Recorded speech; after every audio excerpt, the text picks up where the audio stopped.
महिमा गादी में मेगा पानीय जल जोगाण प्रकल्पर शुभारंभ नहीं केन्द्रमंत्री धर्मेन्द्र प्रधान कहते 10 कोटी 34 लाख टंका व्यय मेगा पानीय जल प्रकल्प द्वारा महिमा समाज दीर्घ दिन दाबी पूरण हो मोदी सरकार जल जीवन मिशन में महिमा गादी में दैनिक 35 लाख लिटर क्षमता विशिष्ट पानीय जल प्रकल्प आरंभ होद्वारा दिन को 10 लाख लिटर पानी स्टोरेज हो सान मठ बड़ मठ यात्रा पड़िया समेत 10टी मठ और सर्वसाधारण स्थान को पाइप जोगे 24 घंटा स्वच्छ पानीय जल जोगाଯିब। मोट 13टी गाँवर 12,000 अधिक लोक द्वारा उपकृत हेबे। स्थानीय अंचल में विशुद्ध पानीय जल आवश्यकता को पूरण करिबारे बेस सहायक हेबो।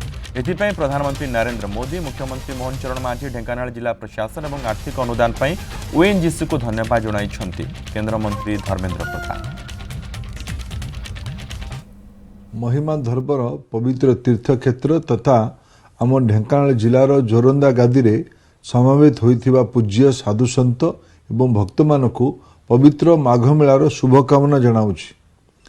जोरंदा माघ मेला विश्व कल्याण पाई पूज्य महिमा साधु मानकर एकता एवं समूह प्रार्थनार मेला। भारत सरकार पीएसयू ओएनजीसी रो सीएसआर फंड माध्यम आजिर पदक्षेप द्वारा महिमा समाज थिबा दीर्घ दिनर स्वप्न पूर्ण हो पारिछि।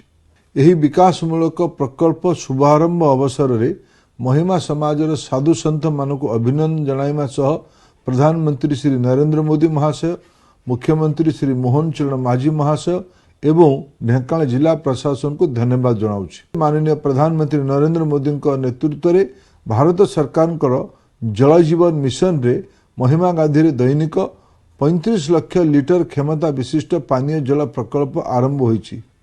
यह मेगा पानीय जल प्रकल्प पाई ओएनजीसी पक्षरु सीएसआर प्रकल्प अधीन रे 10 कोटी 34 लाख टंका प्रदान करा जायछि। एथिपाई ओएनजीसी को धन्यवाद जनाउछि। एठारे दिन को 10 लाख लिटर पानी स्टोरेज होई परिबो।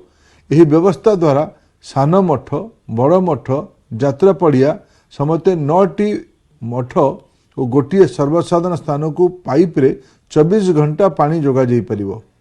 मोट 13टी गाँव में 12,000 अधिक लोक माने यह द्वारा उपकृत हेबे। मेगा वाटर प्रकल्प योजना जोरंदा रे विशुद्ध पानीय जल आवश्यकता को पूर्ण करिबारे बेस सहायक हबो।